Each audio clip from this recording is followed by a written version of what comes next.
Before we begin, settle in. Let the slow rhythm of this story wash over you. Picture a quiet jungle morning, heavy with mist, the air warm and still, and a young soldier waiting with steady breath. At 9:17 on the quiet morning of January 22nd, 1943, Second Lieutenant John George crouched in the broken remains of a Japanese bunker west of Point Cruz. Warm air drifted through the trees as he steadied his breathing, watching a distant banyan tree 240 yards away through the scope his fellow officers had spent 6 weeks laughing at. He was 27 years old, an Illinois state champion, and despite his talent, he had 0 confirmed kills. 11 Japanese snipers were operating in the Point Cruz groves. In the last 72 hours, they had taken 14 men from the 132nd Infantry Regiment. To George's superiors, his rifle was a joke, a toy, a mail-order sweetheart. When he'd first unpacked the Winchester Model 70 in Tennessee, its Lyman Alaskan scope, and Griffin and Howe mount gleaming fresh, the armorer had raised an eyebrow and asked whether it was meant for deer or Germans. George simply told him it was meant for the Japanese. They shipped out before the rifle arrived. George spent the voyage to Guadalcanal, watching other men clean their garans, while his own weapon sat in a warehouse in Illinois. He requested it be forwarded through military mail. 6 weeks later, in late December of 1942, a supply sergeant handed him a wooden crate marked fragile. Inside was the rifle he had saved 2 years of National Guard pay to buy. The rifle weighed 9 pounds. The scope added another 12 ounces. The Garand issued to every other man in his battalion weighed 9.5 pounds with no magnification. George's rifle was bolt action, 5 rounds. The Garand was semi-automatic, 8 rounds. Captain Morris ordered him to leave the sporting rifle in his tent and carry a real weapon. George carried it anyway. The 132nd Infantry had relieved the Marines on Guadalcanal in late December of 1942. The Marines had been fighting since August. They had taken Henderson Field. They had held it, but they had not taken Mount Austin, and they had not cleared the Japanese from the coastal groves west of the Matanakaw River. Mount Austin stood 1,516 feet tall. The Japanese called it the Gifu, 500 men, 47 bunkers. George's battalion attacked on December 17th. They fought for 16 days. They lost 34 men killed and 279 wounded before they finally took the western slope on January the 2nd. By then, George had fired his Winchester exactly 0 times in combat. The jungle around Point Cruz was different. No bunkers, no fixed positions, just Japanese soldiers who had retreated west from Henderson Field and dug into the massive trees. Some of those soldiers were snipers. They had scoped Arisaka Type 98s. They knew the jungle. They knew how to wait. On January 19th, a sniper killed Corporal Davis while he was filling canteens at a creek. On January 20th, another sniper killed 2 men from L Company during a patrol. On January 21st, 3 more men died. One of them was shot through the neck from a tree the patrol had walked past twice. The battalion commander summoned George that night. The Japanese snipers were killing his men faster than malaria. He needed someone who could shoot. He wanted to know if that mail-order rifle could actually hit anything. George explained his credentials. Illinois State Championship at 1,000 yards in 1939. 23 years old at the time. Youngest winner in the state's history. 6-inch groups at 600 yards with iron sights. With the Lyman Alaskan, 5 rounds inside 4 inches at 300 yards. The commander gave him until morning to prove it. If you want to see how George's civilian rifle performed against Japanese snipers trained for jungle warfare, please hit that like button. It helps us share more forgotten stories like this. And please subscribe if you haven't already. Back to George. George spent the night checking his rifle. The Winchester had been packed in cosmoline for the ocean voyage. He cleaned it again. He checked the scope mounts. He loaded 5 rounds of 30.6 hunting ammunition he had packed in Tennessee, military ball ammo, the same cartridge the Garand fired. At dawn on January 22nd, George moved into position in the ruins of a Japanese bunker his battalion had captured 3 days earlier. The bunker overlooked the coconut groves west of Point Cruz. Intelligence said the Japanese snipers operated from the large trees in that area, banyan trees. Some of them reached 90 feet tall with trunks 8 feet thick. A sniper could climb one of those trees before dawn and sit there all day without being seen. George had brought no spotter, no radio man, just his rifle and a canteen and 60 rounds of ammunition in stripper clips. He settled into the bunker and began to watch the trees through his scope. The jungle breathed around him, steam rising from the wet earth, insects humming under the canopy, the distant rumble of artillery echoing like a heartbeat. The Lyman Alaskan had 2.5x power magnification. Not much, but enough to see movement in the branches that the naked eye would miss. The jungle was never silent. Birds, insects, the distant sound of artillery. George had learned to filter out the noise and focus on movement. He glassed the trees slowly, left to right, top to bottom. At 9:17, he saw it. A branch moved, no wind, just a small shift. 87 feet up in a banyan tree, 240 yards away. George watched. The branch moved again. Then he saw the shape. A man, dark clothing, positioned in a fork where 3 branches met. The Japanese sniper was facing east, watching the trail where George's battalion had been moving supplies. George adjusted his scope, 2 clicks right for wind.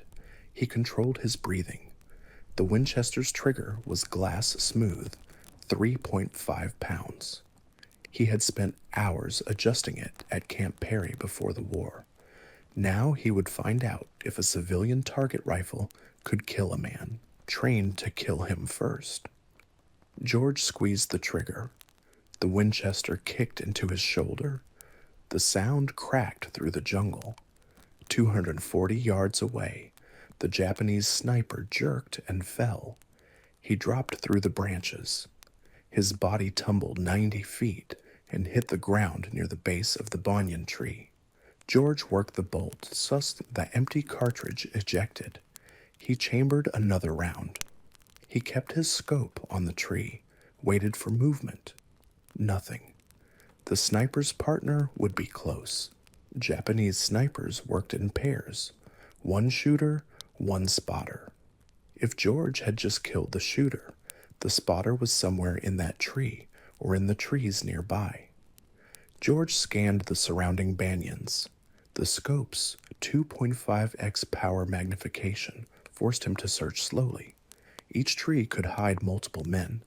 The jungle canopy created shadows that made shapes impossible to distinguish without careful observation.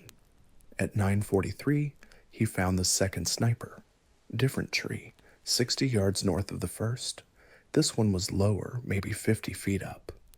The Japanese soldier was moving down the trunk, retreating. He had heard the shot and knew his position was compromised. George aimed, led the movement, fired. The second sniper fell backwards off the tree. His rifle clattered through the branches ahead of him. Both hit the jungle floor within seconds of each other. 2 shots, 2 kills. George realized something veterans rarely admit out loud. Every duel changes you, not instantly, slowly, quietly, like water-shaping stone. George reloaded his Winchester from a stripper clip. His hands were steady. His breathing was controlled.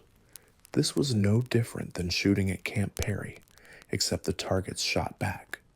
At 11:21, a Japanese bullet struck the sandbag 6 inches from George's head. The impact sprayed dirt into his face. He rolled left and pressed himself against the bunker wall. The shot had come from the southwest, different direction than the first 2 snipers. George waited 3 minutes before moving. He inched back to his firing position and glassed the trees to the southwest. The shooter would have moved after taking the shot. That was basic sniper doctrine: shoot and relocate.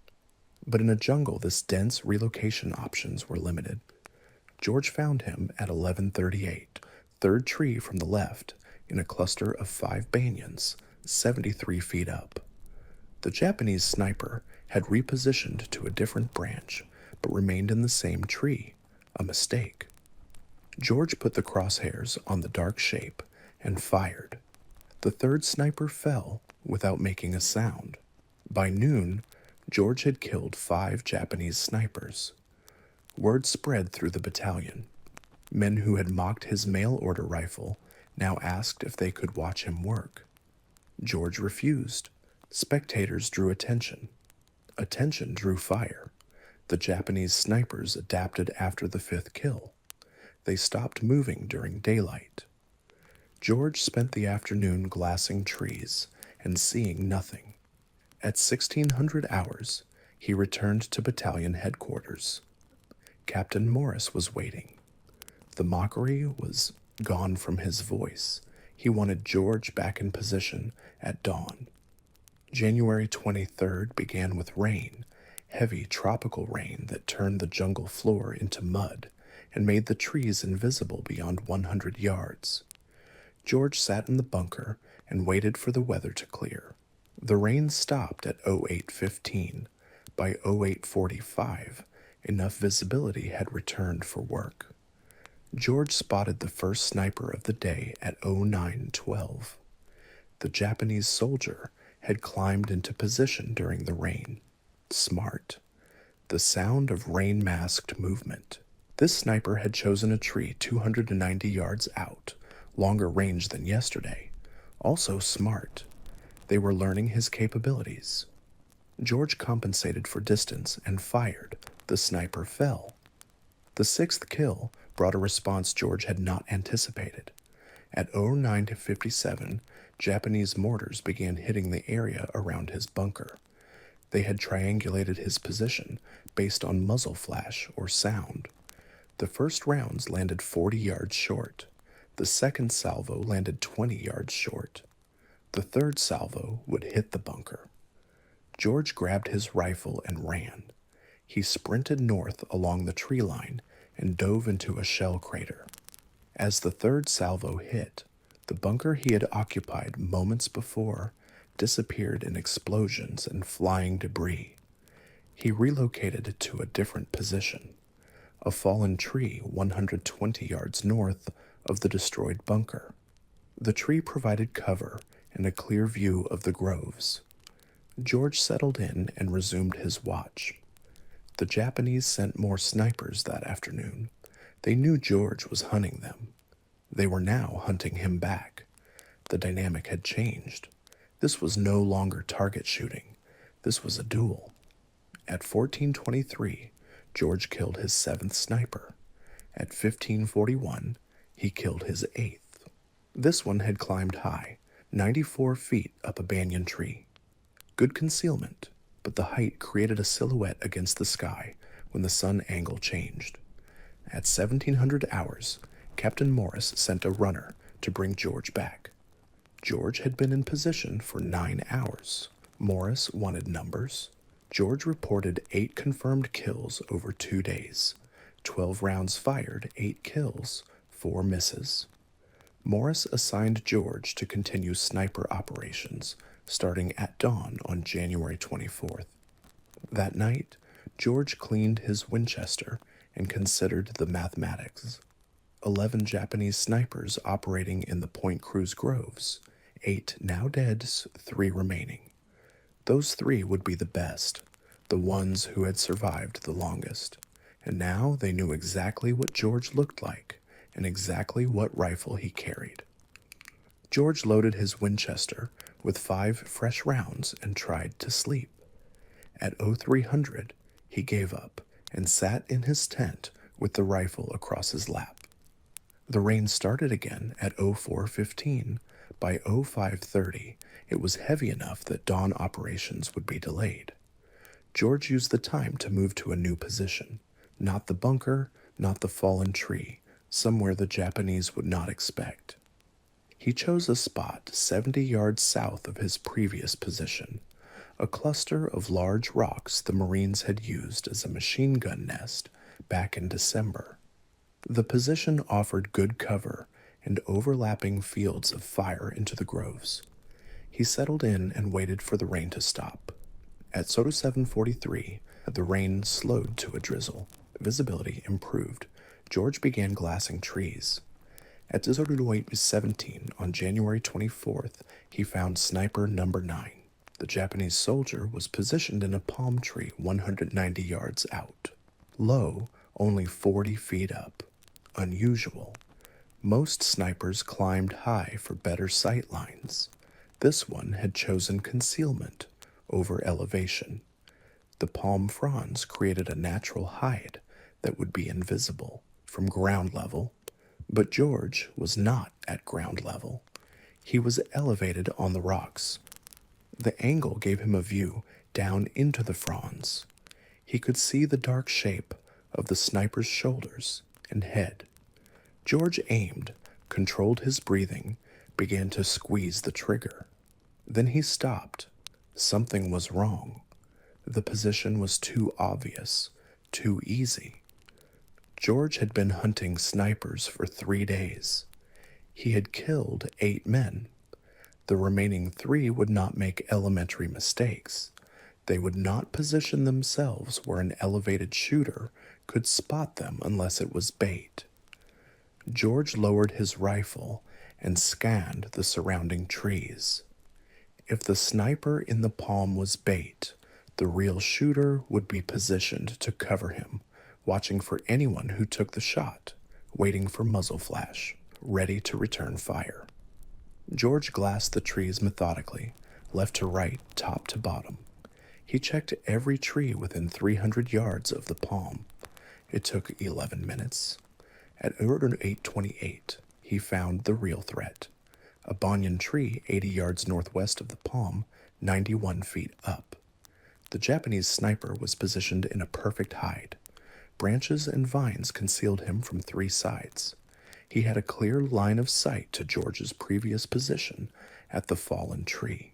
He was waiting for George to appear there, or to take a shot at the bait in the palm tree. George had 2 problems.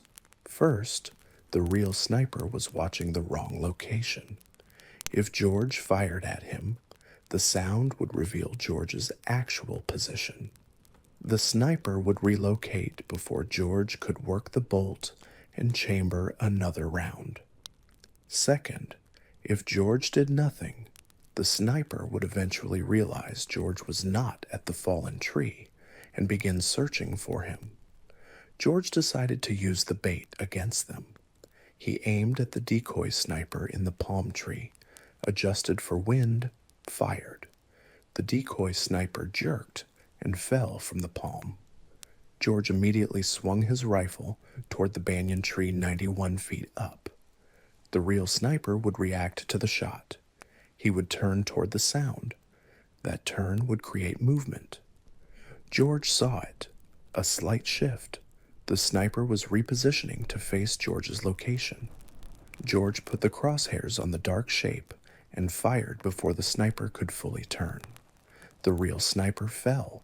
His rifle tumbled after him. 2 shots, 2 kills. But George had revealed his position to anyone else watching. He grabbed his rifle and ammunition and ran. He moved east along the rock line and dropped into a drainage ditch 40 yards away. He pressed himself into the mud and waited. At 08:34, Japanese machine gun fire raked the rocks where he had been positioned 6 seconds earlier. The bullets kicked up dust and stone fragments. The fire lasted 17 seconds.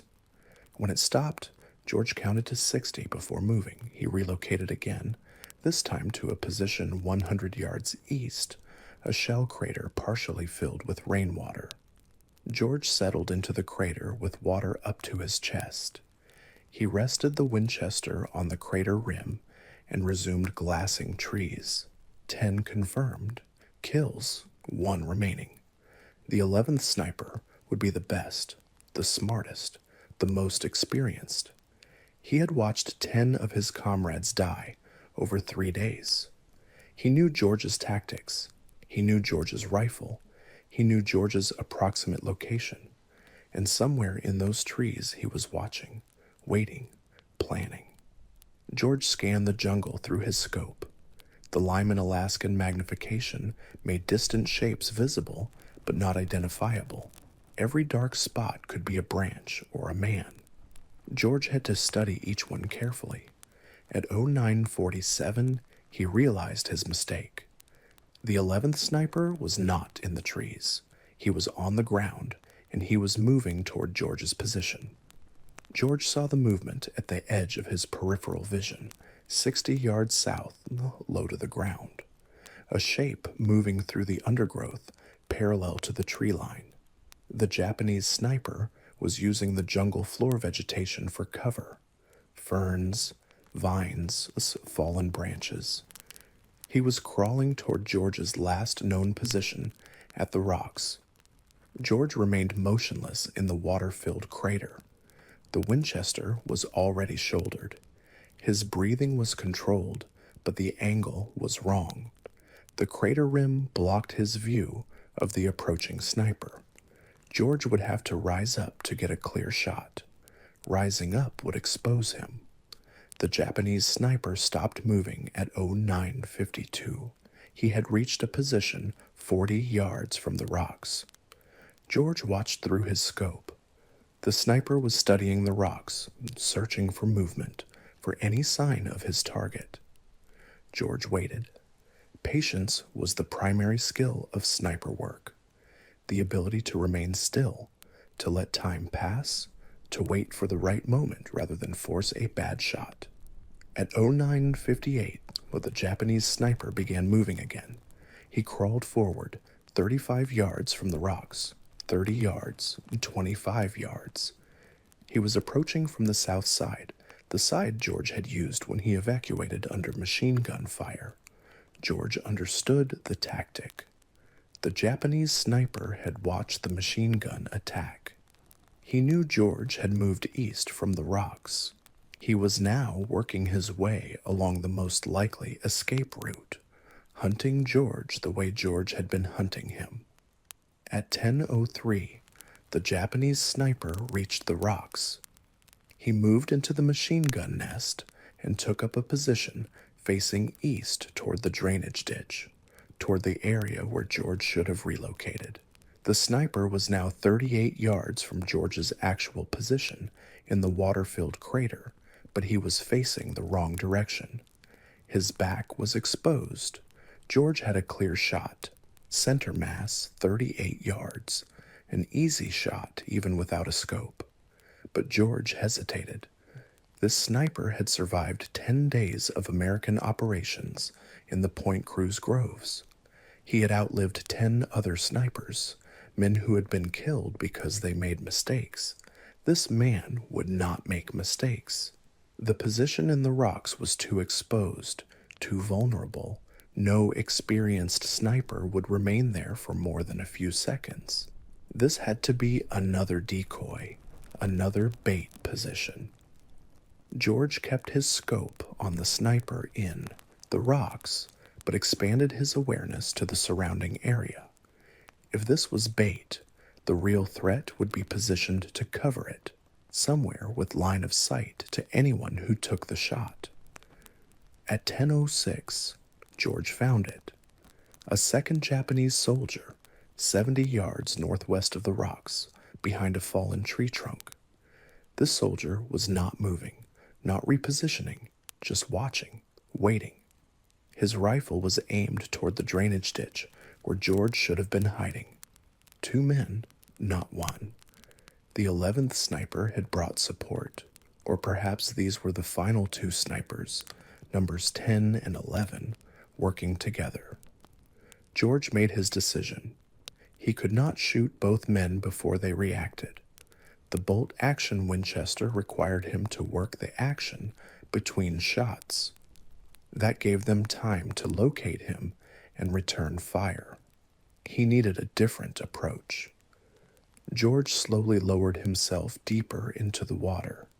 He submerged until only his eyes and the top of his head remained above the surface. He kept the Winchester pointed skyward to keep water out of the barrel. Then he waited. At 10:13, the Japanese soldier in the rocks stood up. He had spent 10 minutes watching the drainage ditch and seen nothing. He believed George had moved farther east. He turned and signaled to his partner behind the fallen tree. Both men began moving east, parallel to each other, 70 yards apart. They were executing a sweep, planning to flush George out or find his position. George remained in the water, motionless. The two Japanese soldiers moved past his crater. They were now between George and the tree line. Their backs were exposed. George rose from the water. Slowly, silently, he brought the Winchester to his shoulder. Water dripped from the barrel, from his uniform, from his face. He aimed at the closer soldier, those who had been in the rocks, now 42 yards away. George fired. The soldier dropped. George worked the bolt, chambered another round, swung the rifle toward the second soldier behind the fallen tree. The man was turning, raising his rifle. George fired first. The second soldier fell. 11 shots fired over 3 days. 11 Japanese snipers dead. George had cleared the Point Cruz groves of the threat that had killed 14 Americans in 72 hours. But as George climbed out of the crater and retrieved his spent cartridges, he heard a sound that made him freeze. Voices, Japanese voices coming from the tree line. Multiple men moving toward the fallen soldiers. George had killed the snipers, but the snipers had not been working alone. George dropped back into the crater. The water was cold, muddy. He submerged until only his eyes remained above the surface. The Winchester he held vertically to keep the barrel clear. The Japanese voices grew louder. At least 6 men, maybe more. They were moving toward the 2 dead snipers. George heard branches breaking, equipment rattling.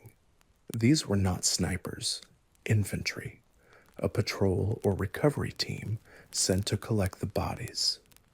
George counted seconds. The voices stopped at the location of the first body, 42 yards from his crater, close enough that he could hear them clearly, even without understanding the words. Then the voices moved to the second body. More conversation, urgent tones. At 10:28, the voices began moving again, not back toward the tree line, toward George's crater. They had found his tracks, boot prints in the mud leading from the rocks to the crater. George had been careful about noise and movement. He had not been careful about tracks. George had 5 rounds in the Winchester, 6 Japanese soldiers at minimum. Poor odds for a bolt-action rifle. He considered his options: stay hidden and hope they passed by or fight. The voices grew closer, 30 yards to 25 yards, 20 yards. At 10:31, a Japanese soldier appeared at the crater rim. He was looking down directly at George. Their eyes met. George fired from the water. The soldier fell backward. George worked the bolt while still submerged, chambered another round, rose up. 2 more soldiers were at the crater rim. George fired, worked the bolt, fired again. Both soldiers dropped. 3 rounds left. George could hear shouting. More soldiers moving toward him. He climbed out of the crater on the north side, away from the approaching voices. He ran 20 yards and dropped behind a fallen tree. Japanese rifle fire cracked through the jungle. Bullets struck the ground around the crater, around the fallen tree. The soldiers were firing at movement, at sound, not at confirmed targets. George stayed low. He glassed the area through his scope, saw movement. 2 soldiers advancing toward the crater, 50 yards out. George aimed at the lead soldier, fired. The soldier dropped. The second soldier dove for cover. 2 rounds left. George heard more voices behind him. The Japanese were flanking, one group approaching from the south, another from the east. George was about to be surrounded. He made his decision. He could not win a firefight with a bolt-action rifle against multiple soldiers with semi-automatic weapons.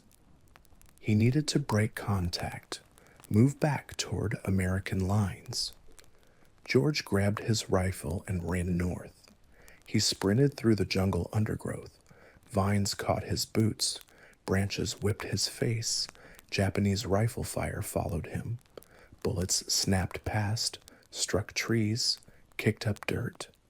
George ran for 90 seconds before diving into another shell crater. This one was dry. He pressed himself against the crater wall and listened. The Japanese voices were distant now. They had not pursued. They were regrouping around their dead. George checked his rifle. Mud on the stock, water still dripping from the barrel. He had 2 rounds left and no stripper clips. The clips were in his pack. The pack was somewhere near the water-filled crater. At 10:47, George began moving again, not running, walking, staying low, using the terrain for cover. He moved northeast toward the American lines. The jungle was quiet.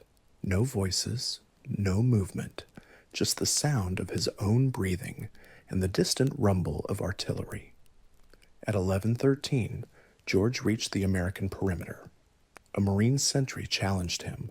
George identified himself. The sentry led him through. George walked to battalion headquarters and reported to Captain Morris. Morris wanted a full debrief. George provided it. 11 Japanese snipers killed over 4 days. 12 rounds fired against the snipers. 11 hits, then a firefight with infantry. 3 more kills, 5 total rounds in that engagement. Morris asked about ammunition status. George was down to 2 rounds. Morris asked about the rifle. George said it was functional, but needed cleaning. Mud in the action, water in the barrel. Morris told George to clean his rifle and rest. No operations tomorrow. The battalion was moving east. The Point Cruz groves were no longer a priority. The Japanese were evacuating Guadalcanal. Intelligence suggested they would complete the withdrawal within 2 weeks. George returned to his tent, field stripped the Winchester, and spent 2 hours cleaning every component, cosmoline and gun oil. Patches run through the barrel until they came out clean. He checked the scope mounts, adjusted the eye relief, loaded 5 fresh rounds. At 1400 hours, word came down from division headquarters. The battalion commander wanted to see George. George walked to headquarters, wondering if Morris had filed a negative report, unauthorized engagement, excessive ammunition expenditure, operating alone without support. Instead, he found Morris and 2 other officers waiting. One of them was Colonel Ferry, the regimental commander. Ferry had one question. Could George train other men to do what he had done? George said he could try, but it would require time and rifles with optics and men who could already shoot. Ferry said division had 14 Springfield rifles with inertial scopes, sniper rifles left behind by the Marines, and Ferry had 40 men in the regiment who had qualified as expert marksmen before deployment. Ferry wanted George to create a sniper section, train the men, develop tactics, clear any remaining Japanese snipers from American operational areas. George accepted, but he had one condition. He wanted to keep his Winchester. Ferry approved the request. George kept his Winchester Model 70. The 14 Springfield rifles with inertial scopes went to the men George would train. Training began on January 27th. George had 40 men assembled at a makeshift range 2 miles east of Henderson Field. The men were expert marksmen on paper. They had qualified with iron sights at ranges up to 500 yards, but none of them had combat experience as snipers. None of them had killed a man from concealment. George started with the fundamentals: breathing control, trigger squeeze, reading wind. The Springfield rifles weighed 11 pounds with the inertial scopes. Heavier than the Garand, heavier than George's Winchester. The weight made the rifles stable, but tiring to hold for extended periods. George taught them to use any available support: rocks, logs, sandbags. The jungle rarely offered perfect shooting positions. Snipers had to adapt to terrain and create stable platforms from whatever materials were available. Range training lasted 3 days. George had the men shoot at stationary targets from 100 to 400 yards, then moving targets, then targets partially concealed by vegetation. By January 30th, 32 of the 40 men could consistently hit man-sized targets at 300 yards under field conditions. George divided them into 16 two-man teams, shooter and spotter. The spotter carried binoculars and a Garand. His job was to locate targets and provide security while the shooter engaged. After each kill, the roles could switch. This kept both men proficient and prevented the single point of failure that came from relying on one shooter. On February 1st, George took 4 teams into the field. Their mission was to clear Japanese positions west of the Matanakaw River. Intelligence indicated small groups of Japanese soldiers were still operating in that area. Not snipers, just infantry, stragglers who had not yet evacuated. The 4 teams moved into position at dawn. George paired with a spotter named Corporal Hayes. They set up on high ground overlooking a trail the Japanese had been using for resupply. At 6:07:20, a Japanese soldier appeared on the trail. Hayes confirmed the target through binoculars. George fired. The soldier dropped. George worked the bolt and scanned for additional targets. None appeared. Over the next 6 hours, George's team engaged 7 more Japanese soldiers on that trail. 7 shots, 6 kills, 1 miss due to wind. The other 3 teams reported similar results. 23 Japanese soldiers killed that day, 0 American casualties. The sniper section continued operations through early February. By February 9th, the section had killed 74 Japanese soldiers. The number was conservative, only counted confirmed kills where the body could be observed. The Japanese evacuation accelerated during this period. Destroyers arrived at night to pick up troops from Cape Esperance on the western tip of Guadalcanal. American forces pushed west to interdict the evacuation, but the Japanese fought effective rearguard actions. George's sniper section was tasked with eliminating Japanese soldiers covering the retreat routes. On February 7th, George was operating near the Tanaumbego River when a Japanese rifleman shot him. The bullet struck George in the left shoulder. The impact spun him around and knocked him down. Hayes dragged George to cover and called for a corpsman. The wound was serious, but not fatal. The bullet had passed through muscle without hitting bone or major blood vessels. George was evacuated to a field hospital near Henderson Field. Doctors cleaned the wound and sutured it closed. They told George he would recover, but needed rest. No combat operations for at least 3 weeks. George spent 2 weeks at the field hospital. During that time, the Japanese completed their evacuation of Guadalcanal. On February 9th, American forces reached Cape Esperance and found it empty. The campaign was over. Georgia's sniper section had operated for 12 days, 74 confirmed kills, 0 friendly casualties during sniper operations. The section was officially recognized by division headquarters.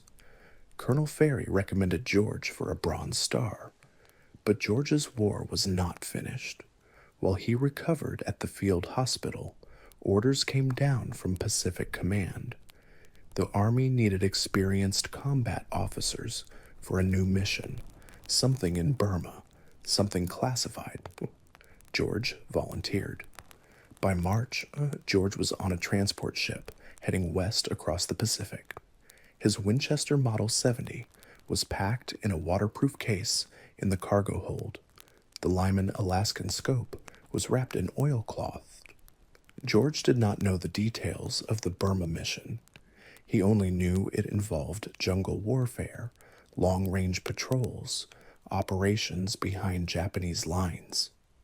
The kind of mission where a man with a rifle that could hit targets at 600 yards might prove useful. The transport reached India on April 3rd. George and 200 other officers were briefed on their assignment. They would join a new unit. 3,000 men total. The unit had no official designation yet. The men called themselves something else. They called themselves Merrill's Marauders. The 5307th Composite Unit was officially designated on May 28, 1943, but the men had been training since April. Long-range penetration tactics, jungle survival, operations without supply lines. So, the unit was modeled after British Brigadier Ord Wingate's Chindits, small mobile forces that could operate deep behind enemy lines for extended periods. George was assigned to the 2nd Battalion. His role was not officially listed as sniper. The Army did not have formal sniper positions in its table of organization. George was designated as a rifle platoon leader, but Colonel Ferry's recommendation had followed him from Guadalcanal. Battalion command knew what George could do with a rifle. Training took place in central India. The terrain was different from Guadalcanal, but the principles remained the same. Heat, humidity, dense vegetation, limited visibility. The Burma jungle would be worse. Steeper terrain, heavier rainfall, and an enemy that knew the ground better than any American force. George modified his equipment for the Burma mission. The Winchester Model 70 had performed well on Guadalcanal, but that had been short-range operations with regular resupply. Burma would involve patrols lasting weeks, hundreds of miles through jungle. Every ounce of weight mattered. George removed the Lyman Alaskan scope and replaced it with a lighter Weaver 330C. The Weaver had the same 2.5x power magnification, but weighed 8 ounces less. He also replaced the wooden stock with a lighter synthetic version. The modifications reduced the rifle's weight from 9 pounds 12 ounces to 8 pounds 14 ounces. Not much, but over a 2-week patrol carrying 60 pounds of equipment, every ounce mattered. The Marauders entered Burma in February of 1944. Their mission was to advance through northern Burma and capture the Myitkyina airfield. The airfield was critical for Allied supply routes into China. Japanese forces controlled the area with approximately 4,000 troops.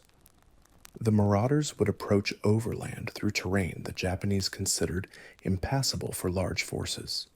Mountains, rivers, dense jungle, no roads, limited trails.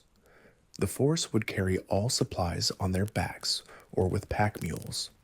No motorized transport, no artillery support, just rifles and mortars, and the ability to move fast through impossible terrain.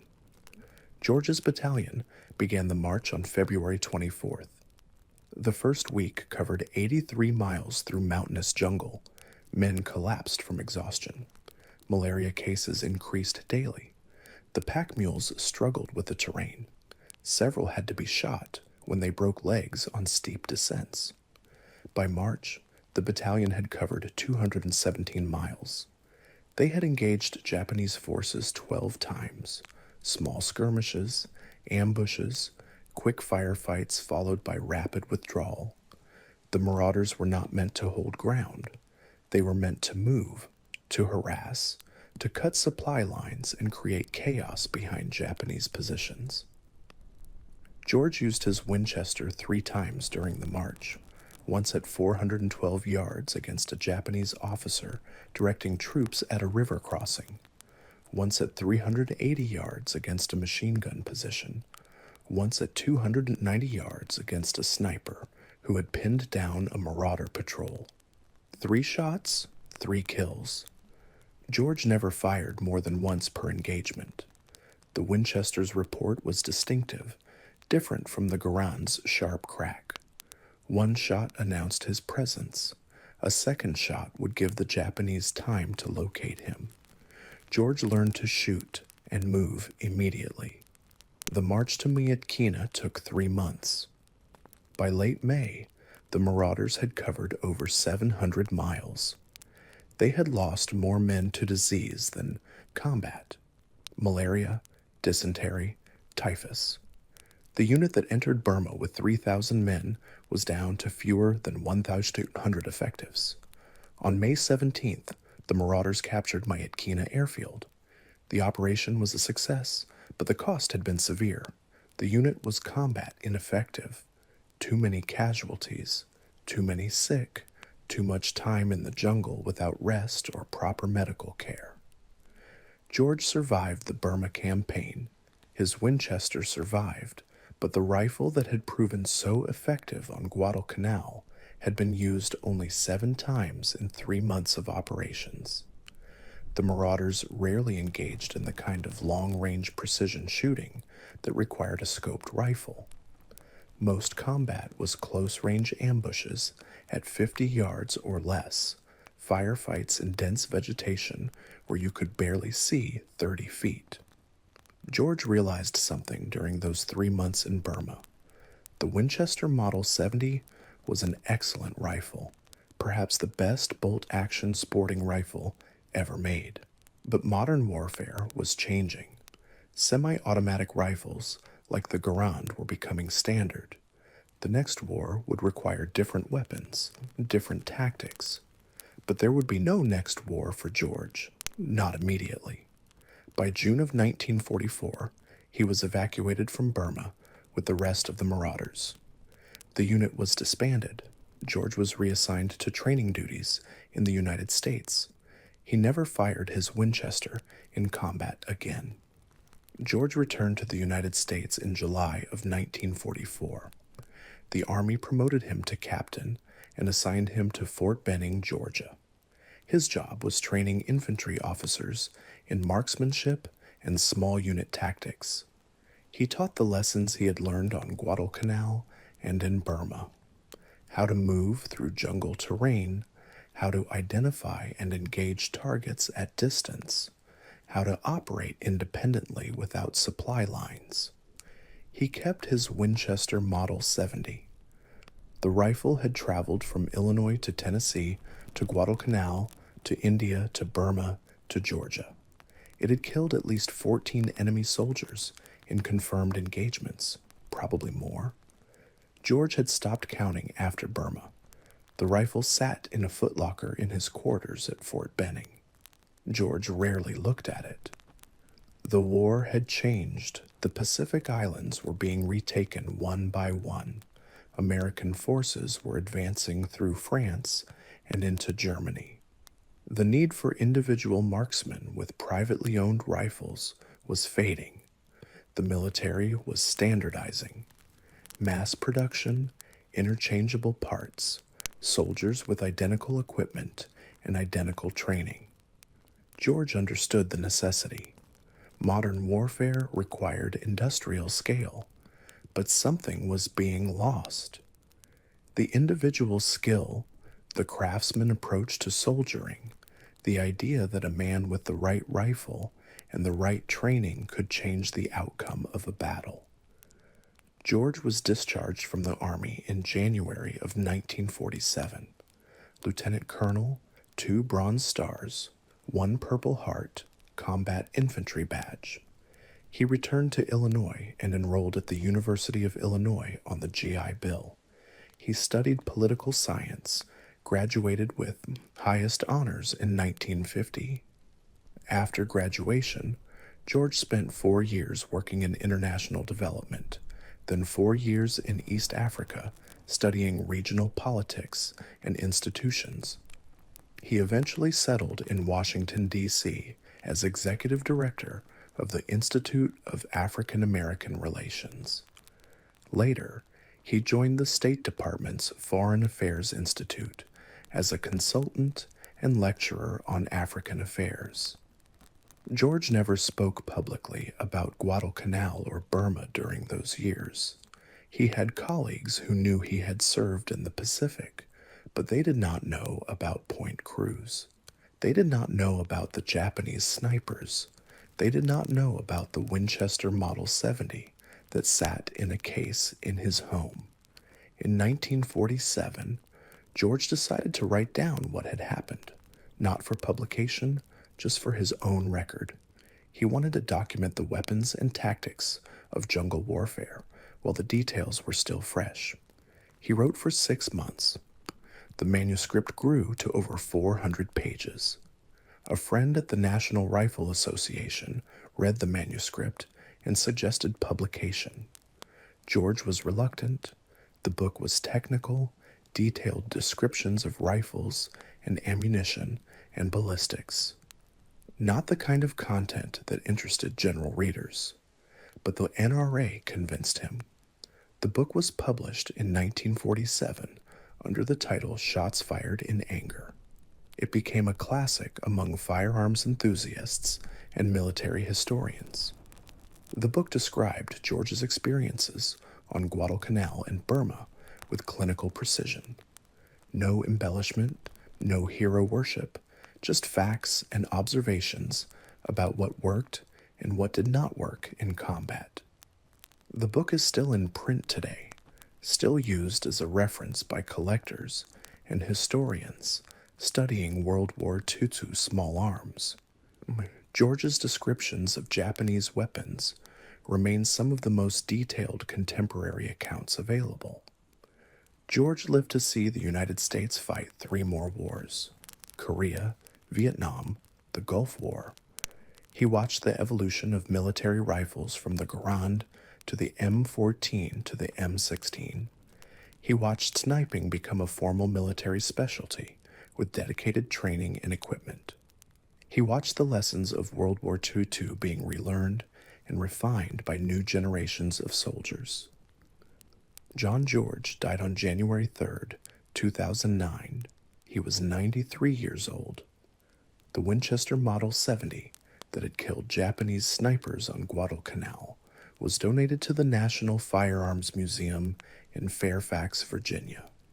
It sits in a display case with a placard describing its history. Most visitors walk past without stopping. It looks like any other rifle, wood and steel, glass and metal. But that rifle changed modern American warfare. It proved that precision shooting at distance was not just possible in combat, it was essential. It demonstrated that a well-trained marksman with the right equipment could eliminate threats that entire platoons could not handle. Every Marine Scout sniper Every Army sniper, every Special Operations sharpshooter owes a debt to John George and his mail order rifle. The rifle they laughed at, the toy, the civilian sporting rifle that killed 11 Japanese snipers in 4 days and changed the way America fights wars. If this story hit you the way it hit us, do me one favor, tap that like button. Every single like tells YouTube the story matters, and it pushes it out to more people who need to hear it. Make sure you're subscribed with notifications on. We're digging forgotten heroism out of dusty archives every single day. Stories of riflemen, tank crews, pilots, and ordinary soldiers who proved themselves with skill, grit, and courage. Drop a comment and tell us where you're watching from. United States, United Kingdom, Canada, Australia, anywhere in the world, let us know. And if someone in your family served, share their name. This community is built by people who keep these memories alive. You're not just a viewer. You're part of making sure men like John George never fade into silence. Thank you for watching, and thank you for helping preserve the stories that deserve to be remembered. Tonight, let the ocean guide you. Dark water, gentle waves, and the distant hum of engines fading into the night. This is the quiet world where submariners lived, breathed, and waited. At 0312 hours on June 7th, 1944, radio man Calvin Bull paused, hearing a faint, rhythmic tremor rising through the dark water. It was the low, mechanical whine of destroyer propellers, steady, purposeful, slipping toward USS Harder through the black Pacific night, searching for the submarine that had sent one of their own to the bottom just 6 hours earlier. Commander Samuel David Dealey stood motionless in Harder's cramped conning tower, his hand resting on the cold steel of the periscope well. Outside, in the moonless dark of the Sibitu Passage, the Japanese destroyer Hayanami was closing the distance, her sonar pinging through the deep like a predator's heartbeat. Every man aboard USS Harder knew what happened when destroyers found you. Between December 1941 and March 1944, they'd sent 14 American submarines to the bottom. Not one American submarine had ever sunk a Japanese destroyer in direct combat while both vessels were actively engaged. Until yesterday, when Dealey changed everything. Samuel David Dealey wasn't supposed to be the man who revolutionized submarine warfare. Born in Dallas, Texas, on September 13, 1906, he graduated from the U.S. Naval Academy in 1930, a quiet officer whose lucky bag yearbook entry noted that, the greater the stress, the more he smiled. After service aboard battleship Nevada and destroyer Rathburn, he entered submarine school in New London in 1934. By December 1942, at age 36, he took command of USS Harder, a brand new Guadalcanal submarine that displaced 1,549 tons surfaced, stretched 311 feet long, and could make 21 knots on the surface while barely managing 9 submerged. The numbers told a stark story. A destroyer could hit 35 knots, nearly 4 times faster than a submerged submarine. They carried dozens of depth charges designed to crush a submarine's hull like a tin can. Their sonar could detect a submarine from miles away. The tactical doctrine was simple. If a destroyer detected you, you ran deep, rigged for silent running, and prayed the depth charges missed. Dealey had different ideas. Harder's first 3 war patrols, from June to November 1943, off the coast of Japan, were textbook submarine operations, stalking convoys, dodging escorts, fighting temperamental torpedoes that either detonated prematurely or ran under targets without exploding. On the very first attack on June 22, 1943, A torpedo exploded just 15 seconds into its run, giving away Harder's position.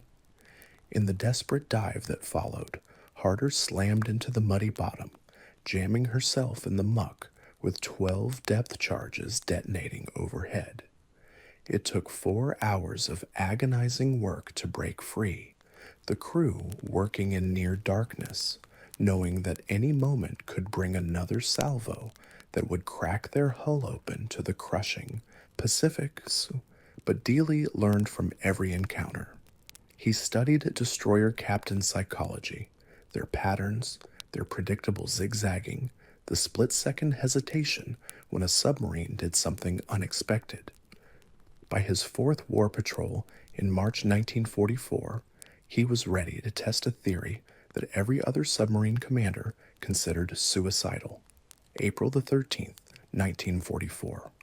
Harder was operating 200 nautical miles south of Guam when a Japanese reconnaissance plane spotted her periscope wake and radioed the position to destroyer Ikazuchi. Ikazuchi was a veteran. Earlier in the war, she'd rescued over 400 survivors from the sunken British cruiser HMS Exeter and destroyer HMS Encounter after the Battle of the Java Sea. Her captain was experienced, confident, deadly. He ordered flank speed and turned his bow directly toward Harder's position, preparing to drop depth charges the moment the submarine dove. Every officer in Harder's conning tower expected Dealey to dive deep and run. Standard doctrine, proven tactic, the only sensible choice when a destroyer had you in its sights. Dealey didn't dive. Instead, he ordered flank speed ahead, straight at the destroyer. The conning tower went silent. Men glanced at each other, wondering if their captain had finally cracked under the pressure of 4 consecutive war patrols. Outside, Ikazuchi's bow wave grew larger in the periscope lens, churning white water, closing the range at combined speeds approaching 50 miles per hour, 900 yards. Dealey's voice was calm, almost conversational. Fire 1, 800 yards. Fire 2, this on 700 yards. The destroyer's bow filled the entire periscope view. Fire 3. Fire 4, take her down, 300 feet, emergency dive. Harder's bow dropped at a 30-degree angle as compressed air roared out of the ballast tanks. The deck tilted sharply. Men grabbed handholds.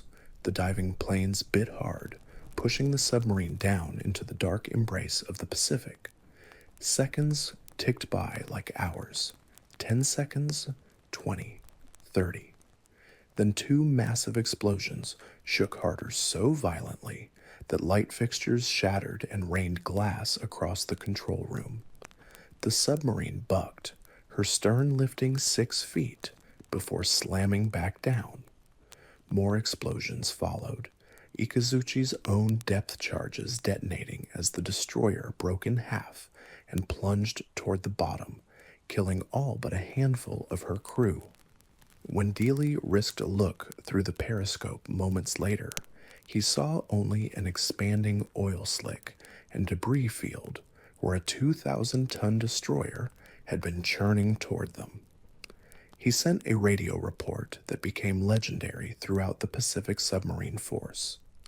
Expended 4 torpedoes and 1 Jap destroyer. The tactic had a name now, the down-the-throat shot. Fire torpedoes straight at an attacking destroyer's bow, then dive beneath her keel before she could drop depth charges directly on your position. If your torpedoes missed, the destroyer would be right on top of you, and you'd die. If you dove too late, the destroyer would ram you, and you'd die. If you dove too early, the destroyer captain would see the dive, adjust his course, and drop depth charges exactly where you were heading. The margin for error was measured in seconds. But Dealey had understood something crucial.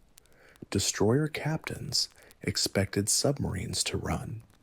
When a submarine charged instead, it created a moment of cognitive dissonance, a split-second hesitation while the destroyer captain's brain tried to reconcile what his eyes were seeing with what his training told him should be happening.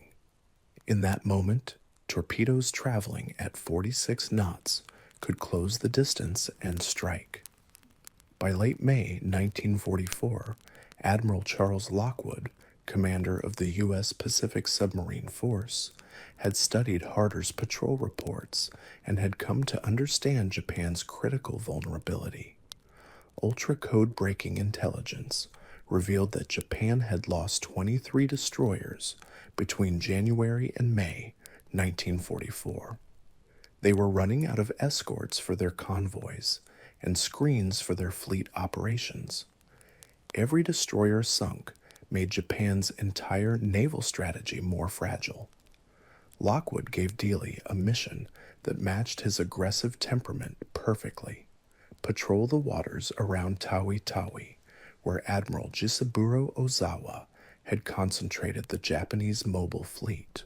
4 battleships, including the massive Yamato, 9 carriers, 15 cruisers, 28 destroyers. The largest concentration of Japanese naval power since Midway, and Dealey's job was to sink as many destroyers as he could find. Harder departed Fremantle, Australia, on May 26, 1944, and took up position near the heavily patrolled Sibutu Passage between Tawi-Tawi and the northeastern tip of Borneo. For 9 days, Harder operated undetected, watching, waiting, studying the destroyer patrol patterns. Then, on the night of June 6th, everything accelerated. At 2100 hours, Harder spotted a convoy of 3 tankers escorted by 2 destroyers moving through the passage.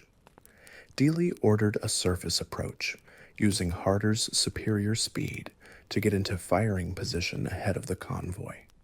But the moon rose full and bright, silhouetting the submarine perfectly.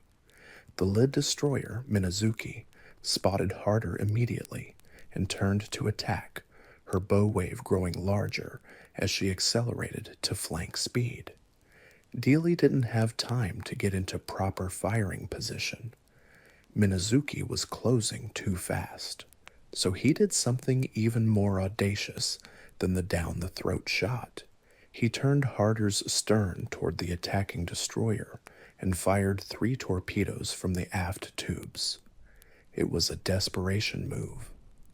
Stern tubes were harder to aim, and turning away made Harder look like she was running, which meant the destroyer captain would press his attack even harder. At 750 yards, 2 torpedoes struck Minazuki amidships. The destroyer broke in half. Her own depth charges detonated as she went down, killing all but 45 of her crew. The second destroyer immediately charged Harder's position. Dealey fired all 6 bow tubes in a spread pattern, but every torpedo missed. For the next 2 hours, Harder endured a depth charge attack that tested every weld and rivet in her hull. Day 2, June 7th, 1944. At 0300 hours, Harder surfaced to recharge batteries. The night was pitch black, no moon, heavy cloud cover. Perfect conditions for a submarine on the surface. But at 0312, radar picked up a contact. Single ship, bearing 095, range 8,000 yards, closing at 28 knots. Destroyer Hayanami, 1,700 tons, had been searching for American submarines since midnight. Her captain, Commander Hideo Kuboki, had orders to return to base at 0300, but decided to complete one more search sweep. Dealey ordered flank speed and turned directly toward the destroyer. He was going to attack on the surface at night, closing the range deliberately before Hayanami's radar could get a clear picture of what was hunting her.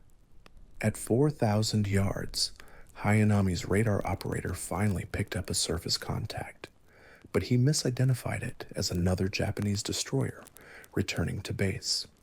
At 3,000 yards, Commander Kuboki realized his mistake. American Submarine. He ordered flank speed and turned to ram. Too late. At 2,300 yards, Dealey fired 4 torpedoes. 2 struck Hayanami's starboard side, near the aft magazine. The explosion tore the destroyer's stern completely off. The ship rolled 90 degrees, her propellers still spinning uselessly as she went under stern first. Kuboki and 147 sailors died in less than a minute. Harder crash-dived immediately.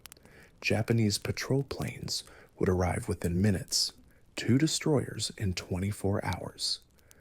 Admiral Soemu Toyoda, Commander-in-Chief of the Combined Fleet, received the reports at his headquarters and felt something he hadn't experienced since Midway: genuine fear.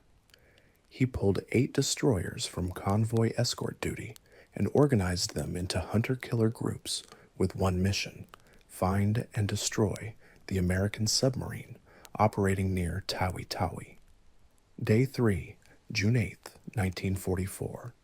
Dealey took Harder south toward the Sibutu Passage, the narrow strait between Tawi Tawi and Borneo, where Japanese destroyers patrolled constantly. He wanted to see how many he could sink before the Japanese figured out his tactics. At 1400 hours, lookouts spotted 2 destroyers steaming in formation, Tanakaze and an unidentified escort, both moving at 25 knots in a standard search pattern. For 90 minutes, Dealey studied their movements. The destroyers followed a predictable zigzag, changing course every 8 minutes. That gave him maybe 30 seconds to set up a shot after each turn. He positioned Harder directly in their path and waited, the submarine hovering at periscope depth, her electric motors barely turning over, making almost no noise. At 16:30, Tanakaze turned toward Harder's position. Range, 3,000 yards. Dealey let her close, 2,100 yards, 2,000, 1,500. The destroyer's bow grew larger in the periscope lens, sharp and deadly, cutting through the water at 25 knots. At 1,200 yards, Dealey fired 4 torpedoes at 17-second intervals. The first torpedo missed. The second struck Tanakaze near the bridge. The third hit the forward magazine. The explosion was so massive that Harder's crew heard it clearly underwater, even with all hatches sealed. Tanakaze's bow section separated from the main hull. Both pieces sank within 3 minutes, taking 114 crew members, including the commanding officer, down with them. Only 126 survived. The escort destroyer immediately turned and charged Harder's position, dropping depth charges as she came. Dealey took Harder deep, 400 feet, well below her designed test depth. The depth charges exploded overhead, each one sending a shockwave through the submarine that made her hull groan and her crew pray. After 40 minutes, the destroyer gave up and withdrew. 3 destroyers in 3 days. Admiral Ozawa, commander of the mobile fleet at Tawi Tawi, did the math. If an American submarine could penetrate his defensive screen this easily, the entire anchorage was vulnerable. He sent an urgent message to Admiral Toyoda. The mobile fleet needed to depart Tawi Tawi immediately. Day 4, June 9th, 1944. At 0500, Dealey brought Harder to periscope depth 12 miles southwest of Tawi Tawi. What he saw made every man in the conning tower hold their breath. Dead ahead, 4 Japanese destroyers steaming in line abreast formation, actively searching for submarines. Their sonar was pinging so loud, Harder's sound operator could hear it without headphones. Dealey had 8 torpedoes remaining. 4 destroyers meant he'd get maybe 2 shots before they overwhelmed him. He studied their formation through the periscope. The lead destroyer was zigzagging aggressively. The second was maintaining a steady course. That was his target. At 06:12, The second destroyer turned directly toward Harder's position. Range, 4,000 yards. Dealey waited, 3,000, 2,500. At 1,800 yards, he fired 3 torpedoes. All 3 struck the destroyer's port side within 5 seconds of each other. The ship exploded so violently that debris flew 300 feet into the air. She rolled over and sank in 90 seconds. The other 3 destroyers immediately converged on Harder's position. Dealey took her deep, 500 feet, deeper than he'd ever gone before. Depth charges began exploding overhead, 23 in the first 10 minutes. The lights went out. Emergency lighting kicked in, casting everything in an eerie red glow. Hull plates groaned under the pressure. A pipe burst in the forward torpedo room, spraying seawater across the deck. For 2 hours, Harder's crew worked in silence, repairing damage while depth charges continued to detonate around them. Finally, at 800 hours, the destroyers withdrew. They'd exhausted their depth charge supply. Dealey climbed to periscope depth. The destroyers were gone. 4 enemy warships sunk in 4 days. On June 10th at 0800, the Japanese mobile fleet departed Tawi-Tawi 6 days earlier than planned. Admiral Ozawa's original schedule called for departure on June 15th, which would have given his reconnaissance planes 4 days to locate the American fleet before battle began. His carriers would have been fully supplied, his destroyer screens properly organized, his battle plan coordinated with land-based aircraft from the Philippines. Instead, Harder forced him to leave early. American code breakers intercepted the movement orders within hours. Admiral Raymond Spruance, commander of the U.S. Fifth Fleet, adjusted his battle plans accordingly. The early departure gave American carriers an extra day to position themselves for what would become the Battle of the Philippine Sea. The battle began on June 19, 1944. 15 American carriers faced 9 Japanese carriers. 900 American aircraft against 430 Japanese aircraft. American pilots shot down 376 Japanese aircraft while losing only 30 of their own. They called it the Great Marianas Turkey Shoot. 3 Japanese carriers sank, Taiho, Shikaku, and Hiyo. 2 battleships damaged, 1 cruiser sunk. The Imperial Japanese Navy lost 75% of its carrier air groups and would never recover. But the battle might have gone differently if Ozawa had arrived on schedule. His premature departure meant his fleet was scattered across 200 miles of ocean.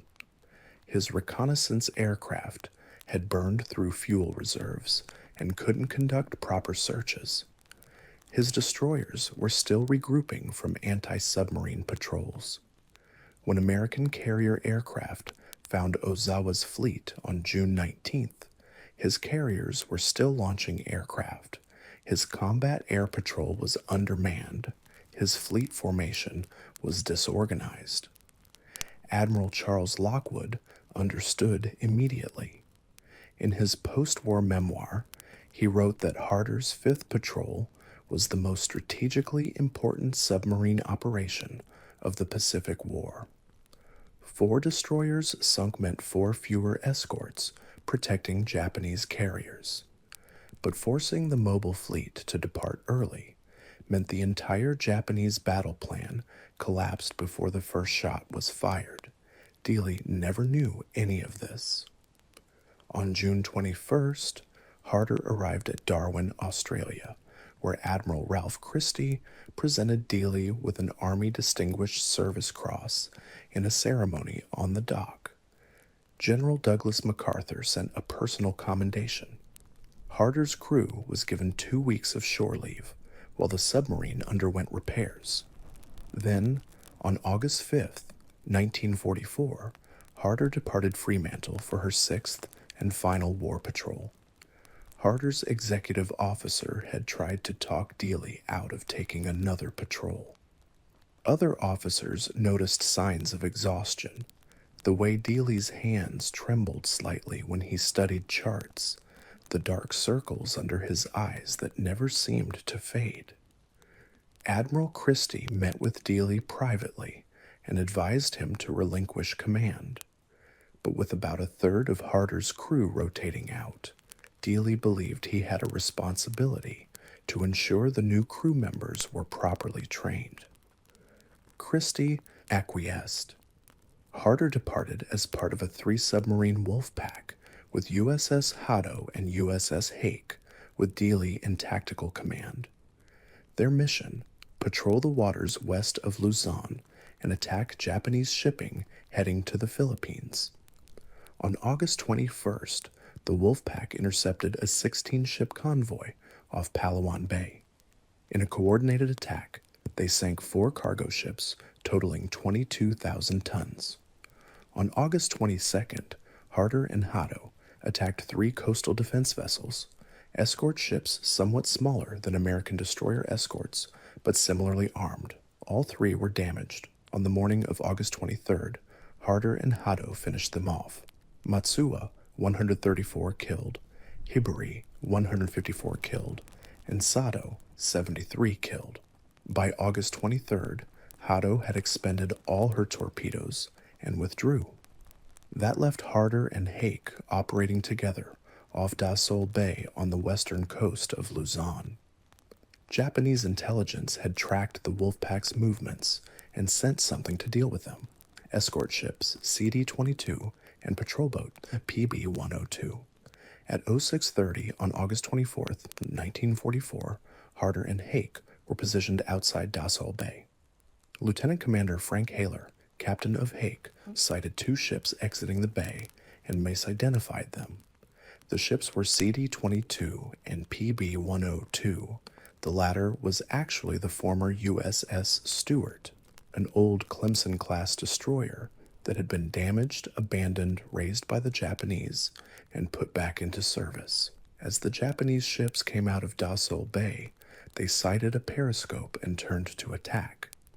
Hake commenced an approach, but the setup didn't look right, so Haler turned away.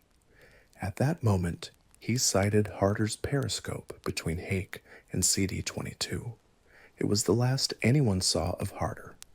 According to Japanese records, CD-22 made its attack run at 07:28 hours. 2 torpedoes passed down CD-22's port side and 1 down her starboard side. Harder had fired a down-the-throat shot, but this time, the torpedoes missed. CD-22 commenced a series of depth charge runs with her Type 94 depth charge throwers, each salvo set deeper than the last. The 5th salvo sank Harder, bringing massive quantities of oil, pieces of cork, and wood debris to the surface. All 79 men aboard died. Commander Samuel David Dealey, age 37.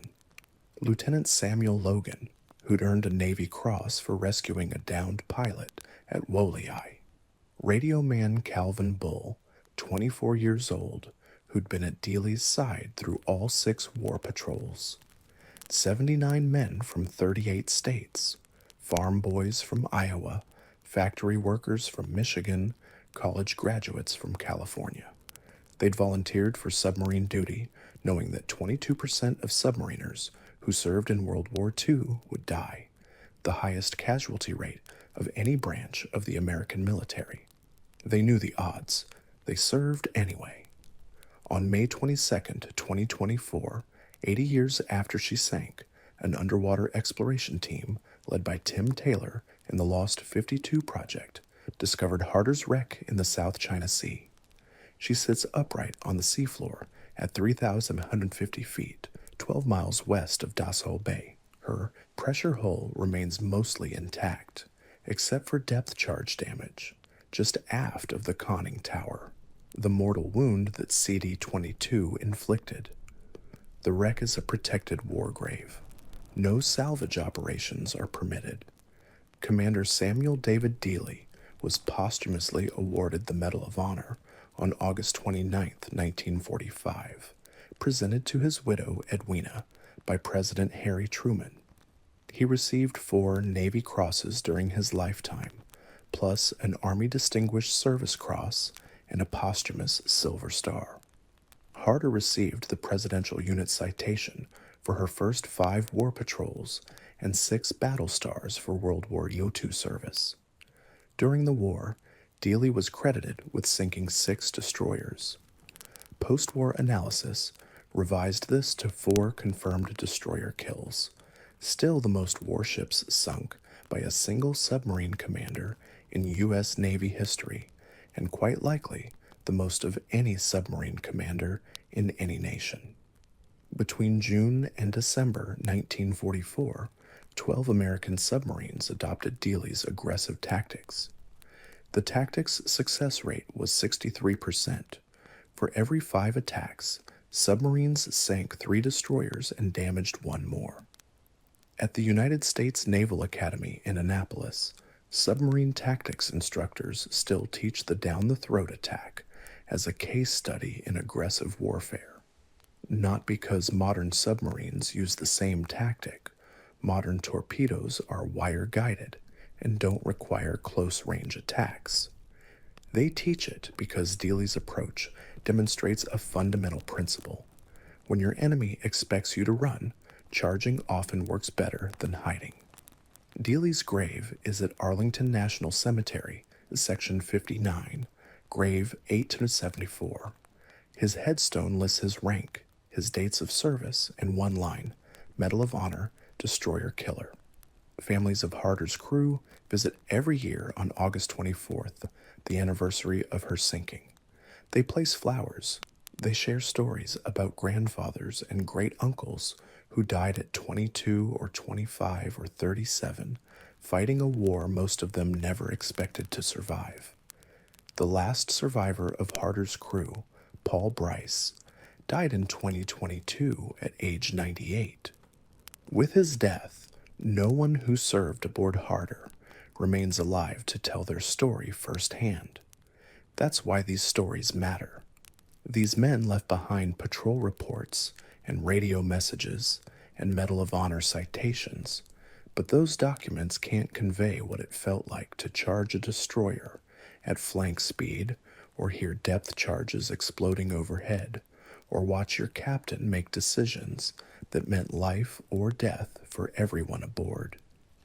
The official history tells us Harder sank 4 destroyers in 4 days during her 5th patrol, plus 2 escort vessels during her 6th. Between all 6 patrols, Harder sank 18 ships, totaling 54,2 tons, not counting the warships. But numbers can't capture what Dealey and his crew accomplished. They proved that submarines could hunt the hunters.